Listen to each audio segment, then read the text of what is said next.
우리는 예수님과 동행하는 교회입니다. 아멘. 우리는 예수님과 동행하는 교회입니다. 우리 하나님 말씀은 요나서입니다. 1장 1절에서 4절까지 말씀 함께 읽겠습니다. 시작. 여호와의 말씀이 아미떼의 아들 요나에게 임하니라. 이르시되 너는 일어나 저 큰 성읍 니느웨로 가서 그것을 향하여 외치라. 그 악독이 내 앞에 상달되었음이니라 하시니라. 그러나 요나가 여호와의 얼굴을 피하려고 일어나 다시스로 도망하려 하여 욥바로 내려갔더니 마침 다시스로 가는 배를 만난지라. 여호와의 얼굴을 피하여 그들과 함께 다시스로 가려고 뱃삭을 주고 배에 올랐더라.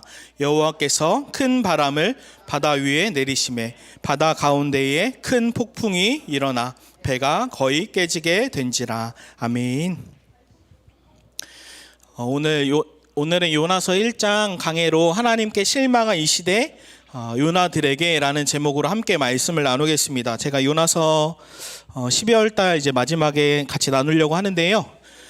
오늘 요나서 1장을 나누고 크리스마스 때 성탄 전날 요나서 2장 온 세대 예배로 아이들 어린이 예배가 없고 아이들 같이 예배 드리려고 합니다. 그래서 미리 성도님들이 얘기해 주셔서 아이들도 같이 착석해서 예배 드릴 수 있도록 그래서 예배 잘 드린 친구들에게 또 선물을 드리도록 하겠습니다. 12월 28일 날 주일 날 그리고 4장은 송구영신 예배. 그래서 온 세대 예배로 같이 드릴 때는 조금 아이들이 쉽게 그리고 짧게 하려고 하고요. 주일 날 좀 더 깊이 다루려고 합니다. 요나서 우리가 잘 알고 있듯이 1장부터 4장까지 하나님께서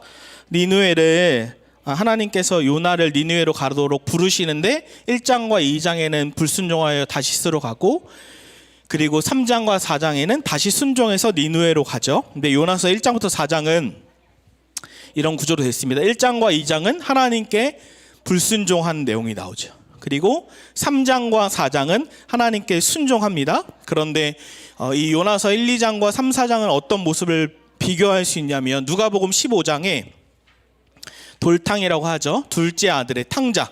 불순종해서 아버지께 유산을 내놓으십시오. 그 말은 아버지 그냥 죽고 저에게 돈 주십시오라는 같은 의미인데 탕자의 불순종과 같은 모습이고 그리고 3장과 4장은 첫째 아들.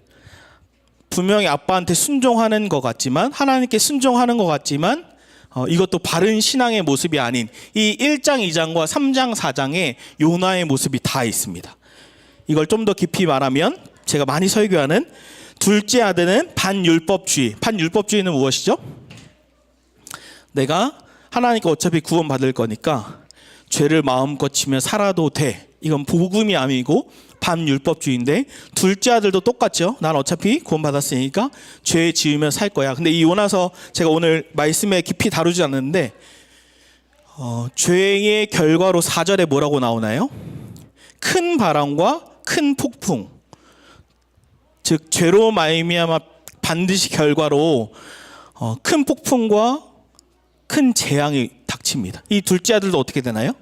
끝에 보면 돼지 주염 열매를 먹으면서 완전히 망하게 되죠. 불순종할 때 그렇게 되게 됩니다.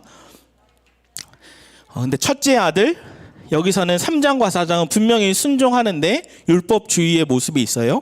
그래서 율법주의는 뭐죠? 내가 하나님께 순종했으니까 구원받은 거야. 내 의로 구원받은 거야 라고 하는 모습이 다 있습니다. 그래서 요나서는 1장부터 4장까지 요나는 온전히 하나님의 은혜를 경험하지 못합니다. 그래서 약간 열린 결말로 나타내요. 그래서 이 모습을 통해 이스라엘 백성이 1차 독자로 너희에게 그 모습이 있어. 율법주의와 반율법주의의 모습이 다 있어. 그래서 열린 결말로 끝나면서 우리는 그럼 어떻게 은혜를 경험해야 하는가를 요나는 보여주는 겁니다. 제가 예전에 청년 때 또는 전도사 때 이 요나서를 묵상하며 어떤 마음이 들었냐면 요나를 제가 막 고발하는 거예요. 왜 요나가 이렇게 불순종하지? 하나님께 순종해야지. 왜 순종해도 이런 마음으로 순종하지? 하면서 제가 마치 검사처럼 요나의 죄를 밝히는 마치 선지자처럼 하나님의 편에 서서 요나를 막 책망하는 모습이 있었어요. 근데 제가 목회를 하면서 시간이 흐르면서 좀 바뀌었습니다. 요나의 마음이 처음으로 이해가기 시작했어요. 마치 변호사처럼 요나의 죄를 제가 변호하고 있는 거예요. 제사장처럼 성도들의 편에 서서 제가 하나님께 하나님 마땅히 우리가 그럴 수 있습니다라고 제가 약간 변질된 건지 성도의 마음을 아는 건지 성도의 편에 서서 하나님 요나가 제가 이해가 갑니다 라고 변론하는 거예요. 제가 왜 그랬냐면 요나서 1장 1절 2절을 보면서 그렇습니다. 1장 1절과 2절 다시 읽어볼까요? 시작. 여호와의 말씀이 아미떼의 아들 요나에게 임하니라. 이르시되 너는 일어나 저 큰 성읍 니느웨로 가서 그것을 향하여 외치라. 그 악독이 내 앞에 상달되었음이니라 하시니라. 아멘.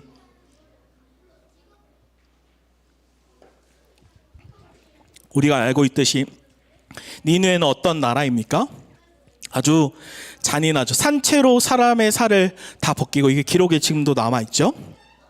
말뚝 처형을 당하기도 하고 코와 귀와 혀를 다 자르기도 하고 아주 잔인한 완악한 극악무도한 니느웨를 향해 하나님 왜 이들을 용서하려고 합니까? 왜 회개를 외치려고 합니까?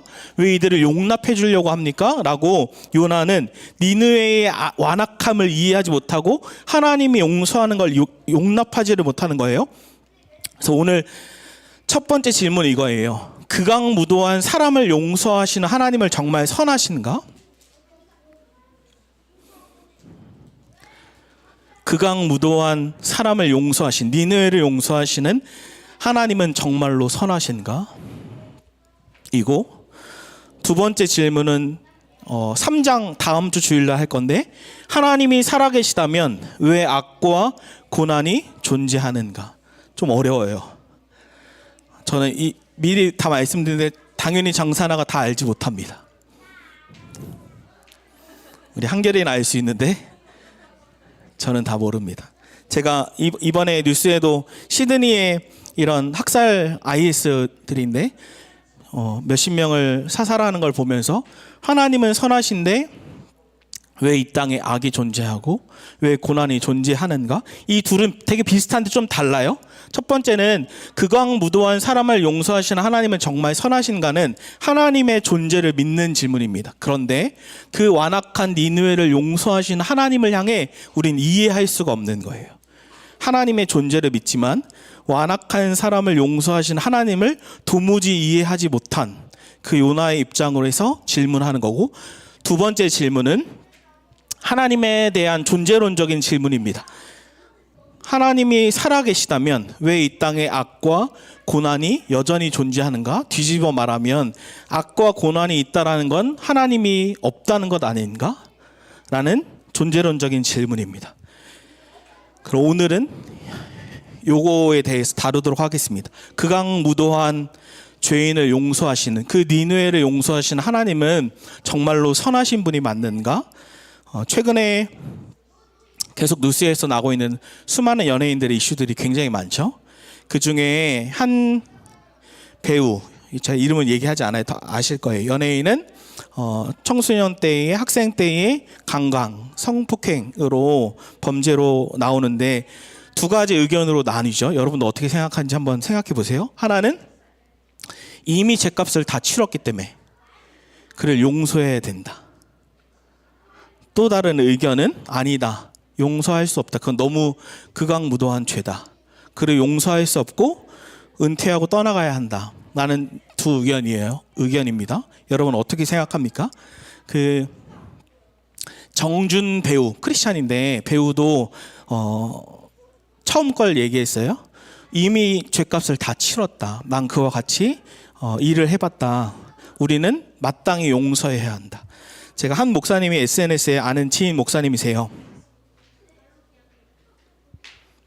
뭐라고 글을 올리셨냐면, 자기 교회 성도 중에 이 연예인처럼 피의자가 있는데 그 사람이 죗값을 다 치르고 교회에 왔는데 교회 성도들을 아무도 용납해 주지 않는다는 거예요.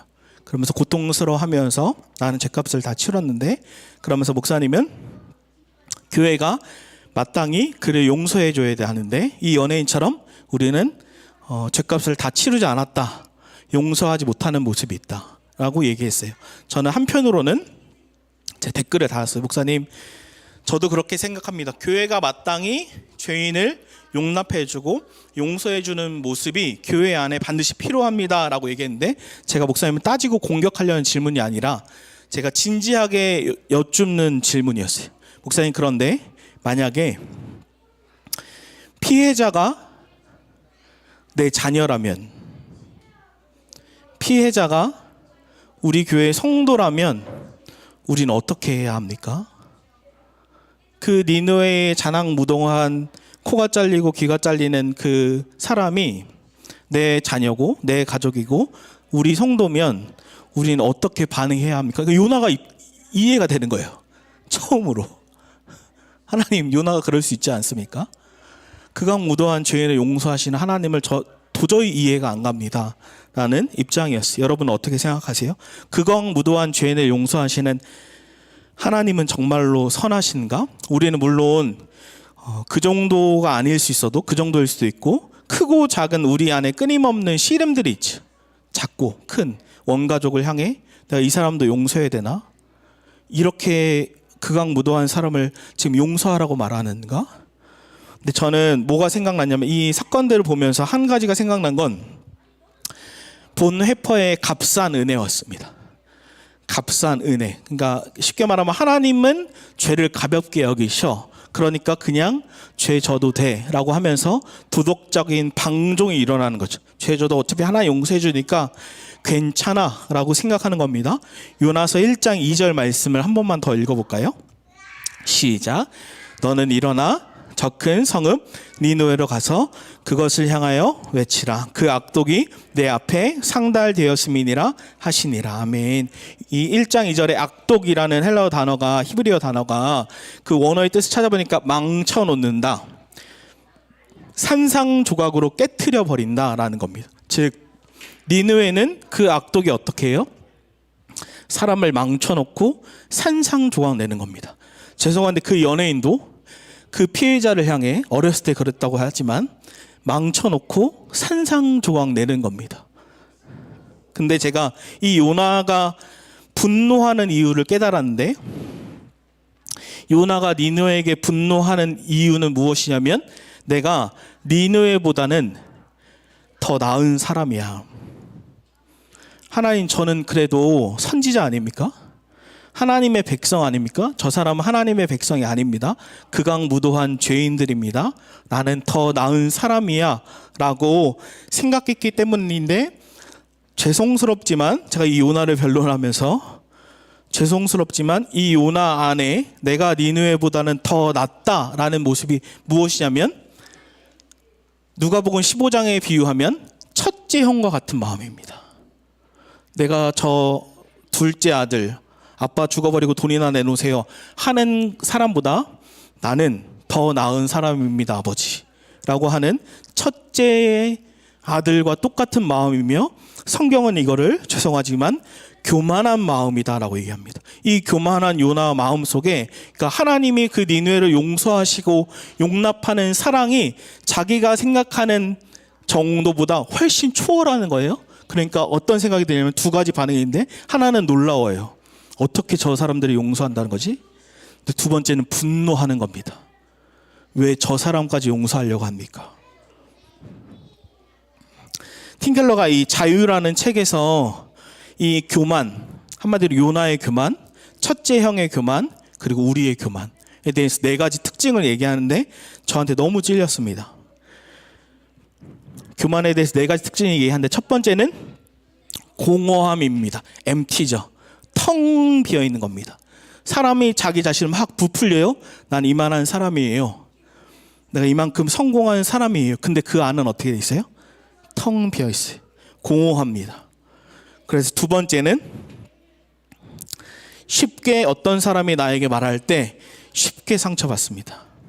왜냐하면 자신을 부풀어 올려서 굉장히 괜찮은 사람, 큰 사람이라고 하지만 사실은 텅 비어있기 때문에 어떤 사람의 작은 돌 하나가 거뜬히 이겨내는 게 아니라 쉽게 상처받고 그 마음에 몰두됩니다. 그래서 자기 자신에게만 몰두되어 있기 때문에 자기 장사나에게만 몰두되어 있기 때문에 작은 돌 하나에 엄청난 데미지를 입습니다.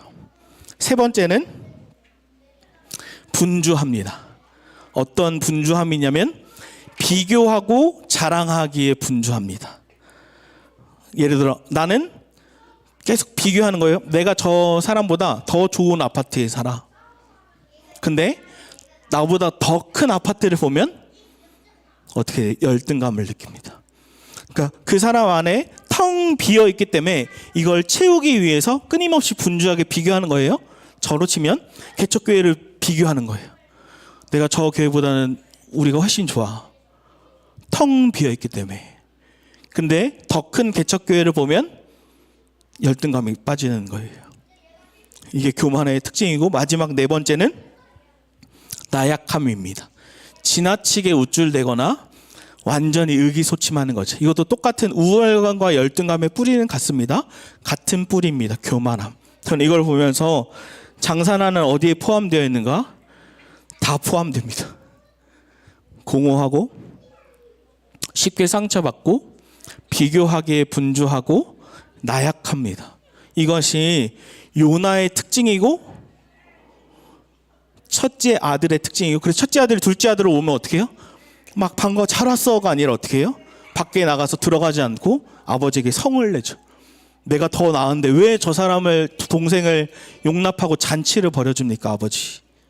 공허하고 쉽게 상처받고 분주하며 나약한 거죠. 이것이 저에게도 동일하게 있는 것이죠. 그럼 이 교만의 문제, 하나님이 그들을 용납하는 게 도저히 이해가 안 됩니다 라는 그 문제의 해결의 실마리를 어떻게 풉니까?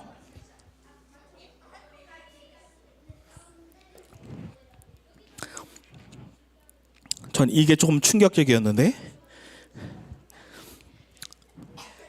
장사나도 은혜에 무지할 수 있다라고 인정하는 겁니다. 이 대단한 요나 선지자도, 하나님의 편에 서서 하나님께 순종하는 요나 선지자도 은혜에 무지한 겁니다. 요나서 1장부터 4장까지는 요나가 하나님의 은혜를 온전히 몰라라고 열린 결말로 열리는데, 그 대단한 요나 선지자도 은혜에 무지하였고, 아무리 설교하는 저도 은혜에 무지할 수 있고, 내가 모태신앙이야, 나 청년 때 한가닥했어, 많은 훈련을 받았어도 은혜에 무지할 수 있다라는 건데, 이 은혜가 뭡니까? 은혜는 우리가 알고 있듯이 에베소서에 나오는 이미 허물과 죄로 이미 죽은 상태죠. 이미 죽은 상태, 지옥에 갈 사람이라는 것과 그분이 대신해서 가장 큰 대가를 치르시고 우리를 구속해 준 거죠. 근데 이거예요. 잘 들어보세요. 극악무도한 죄인을 용서하시는 하나님의 선하심을 도저히 이해할 수 없다면 요나는 은혜에 무지할 수 있다는 겁니다. 저도 하나님, 저 죄인을 어떻게 지금 용서하신다고 하십니까? 그 하나님의 선하심을 도무지 이해하지 못한다면 아무리 백날 평생의 설교자가 돼도 은혜에 무지할 수인 겁니다. 머리로는 알지만 진짜로 마음에 내려오지 않아서 하나님의 선하심을 모른다면 은혜에 무지할 수 있다.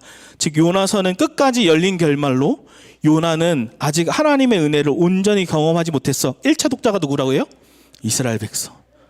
너네도 지금 똑같아? 하나님의 선하심을 도무지 이해할 수 없으면 지금 요나서를 읽는 너희는 은혜에 무지할 수 있다. 우리도 똑같아요.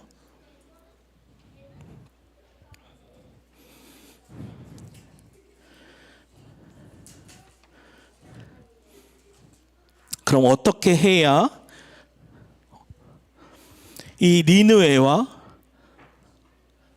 둘째 아들과 그 연예인도 어떻게 해야 죄의 문제가 해결되며 요나도 첫째 아들도 자기가 더 의롭다고 교만하게 생각하는 우리들도 어떻게 해야 죄의 문제가 해결됩니까? 이 요나서로 얘기를 하면 궁극적 요나이신 예수님께서 진정한 피해자가 되신 겁니다. 다시요. 궁극적 요나이신 그리스도께서 피해자가 되셨고, 누가복음 15장의 첫째 형과 둘째 형으로 이야기한다면 진정한 형이신 예수님이 궁극적인 피해자가 되신 겁니다. 제가 이 이야기로 설명드리고 싶은데, 제가 설교 때 한번 했어요. 십자가의 완전한 복음, 김용희 선교사님의 형제 이야기 기억나시나요? 이 형제가 있었는데 어렸을 때 사고로 부모님이 돌아가십니다. 네, 형은 부모님이 믿는 그 하나님을 신실하게 믿음으로 하나님을 예배하고 하나님을 알아갔지만, 둘째 아들은 똑같았어요. 어떻게 하나님이 선하시면 우리 부모님을 데리고 가시나 하고 하나님을 떠납니다. 하나님은 살아계시지 않다. 그런데 이 둘째 아들은 방탕한 생활하면서 안 좋은 친구들과 어울려 놀다가 어떻게 돼요? 실수로 한 사람을 살해합니다. 그래서 피 묻은 옷으로 얼굴이 창백해져서 집으로 들어올 때 피 묻은 옷이니까 형이 당황해. 왜 그러냐? 형, 내가 사람을 죽였어 하니까 그 형이 무릎을 꿇고 잠시 기도하더니 그 동생의 옷을 다 벗겨서 피 묻은 옷을 자기가 입죠. 동생은 장롱 속에 숨깁니다. 그때 경찰이 들이닥쳐서 발로 가슴을 차고 체포하면서 네가 사람을 죽였지 할 때 아무 대답하지 않고 끌려갑니다. 그 형은 신문을 받으면서도 네, 제가 그 죄의 대가를 다 치르겠습니다 하고 결국엔 제 짧게 얘기하면 그 형은 사형을 당합니다. 그리고 그 전에 편지를 써서 교도관에게 드렸는데, 이 교도관은 형을 볼 때마다 이상한 거예요. 보통 살인자들의 눈빛이 아니라 이 사람은 뭔가 다른데 왜 죄를 졌지? 라고 생각하고 그 편지를 집으로 갖다 줍니다. 원래 그렇게 안 하는데. 그리고 그 동생이 귀신 같은 몰골로 나왔는데 그 편지를 읽는 순간 오열하죠. 첫 번째 글에 이렇게 써 있었죠. 사랑하는 동생아, 나는 너의 옷을 대신 입고 죽는다. 그래서 그 동생이 교도소로 달려가지만 교도관은 이미 형은 대가를 치르고 죽었다라고 얘기하죠. 돌아와서 다시 두 번째 글을 편지를 읽는데 그 밑에 이렇게 써 있었어요. 사랑하는 동생아, 너도 이제 나의 옷을 입고 나처럼 살아다오. 그래서 그 나쁜 친구들이 다시 왔을 때 그는 형이 예배했던 자리에서 예배하고 형이 성실하게 일했던 것처럼 성실하게 일하면서 자기의 모든 옷을 불태우고 형의 옷을 입고 삽니다. 근데 나쁜 친구들 돌아왔을 때 다시 우리랑 놀자 했을 때 이렇게 얘기합니다. 이 옷의 주인은 그런 곳에 가지 않아. 이 옷의 주인은 그렇게 살지 않아. 그래서 뭘 얘기합니까? 예수님께서, 진정한 형이신 예수님께서 궁극적 피해자가 되셔서 우리가 피의자가 된 거죠. 우리의 모든 죄가 그리스도를 죽인 거죠. 제가 그러면서 이 성지순례 갔었던, 이스라엘 갔었던 예수님의 골고다의 길 영상, 이것도 저번에 봤죠? 이게 생각이 났습니다. 제가 한 번 더 보여드릴게요.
제가 갔을 때 당시에 1세기 당시의 돌도 이렇게 보존되어 있는데, 안타까운 건 유대인들이라 구약의 건 이렇게 보존하는데 신약의 예수님 때의 것들은 방치되어 있어요. 예수님을 믿지 않으니까.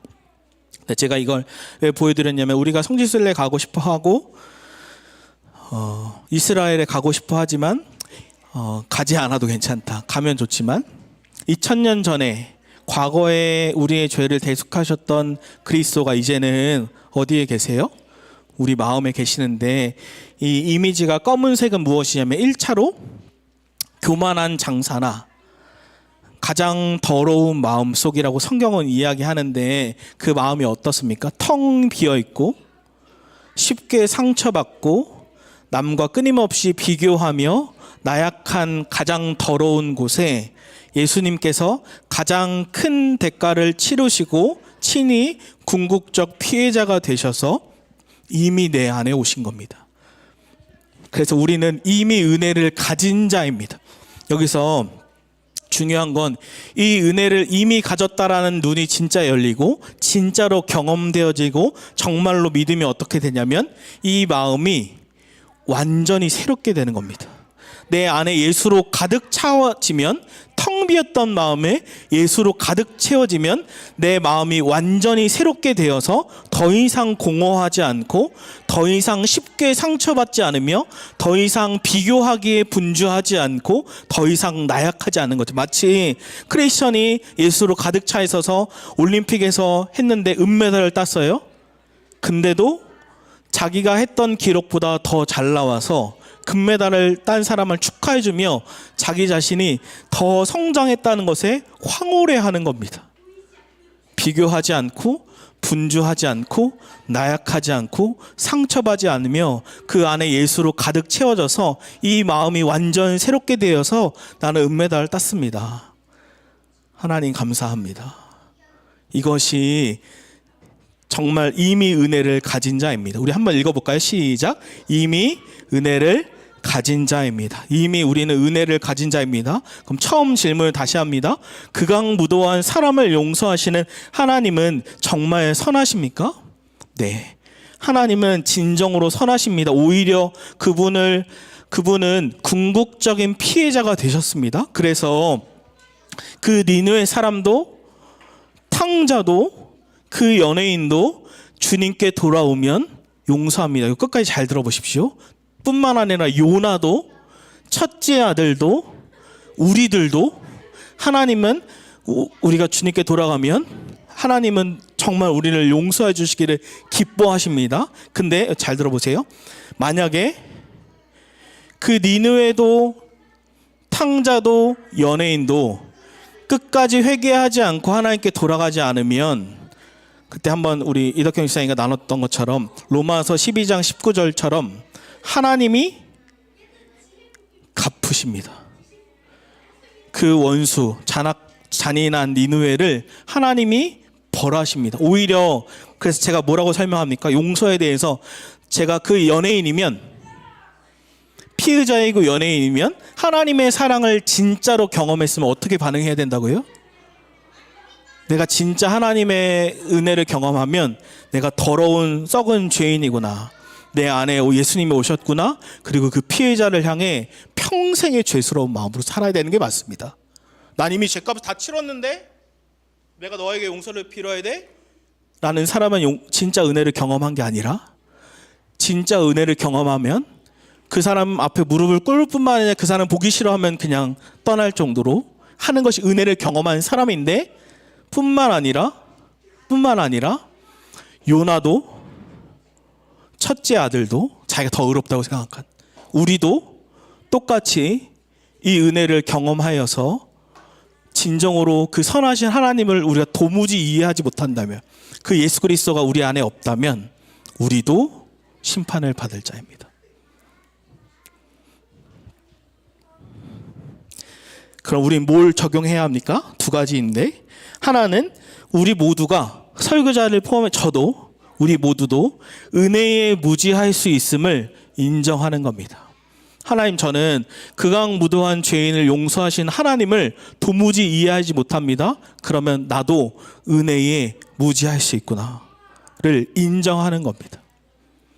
그리고 두 번째는 그 은혜를 깨닫